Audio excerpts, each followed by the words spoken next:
संभाजी ही कादंबरी म्हणजे मराठी साहित्यामधली एक गाजलेली ऐतिहासिक कलाकृती. पण सध्या हीच कादंबरी वादाच्या भोवऱ्यात सापडली आहे. कारण लेखक विश्वास पाटील यांनी या पुस्तकात असा उल्लेख केला आहे की दलित महार समाजातील गोविंद गोपाळ नावाच्या व्यक्तीने छत्रपती संभाजी महाराजांच्या अंत्यसंस्कारात भाग घेतला होता. पण ह्याच दाव्याला वडूबुद्रुक गावातील काही लोकांनी आव्हान दिलं आहे.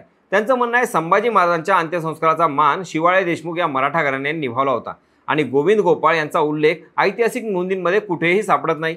याच कारणामुळे संभाजी कादंबरीतील हा मजकूर वादग्रस्त ठरला आणि भीमा कोरेगाव चौकशी आयोगानं विश्वास पाटील यांना स्पष्टीकरणासाठी बोलवलं आहे.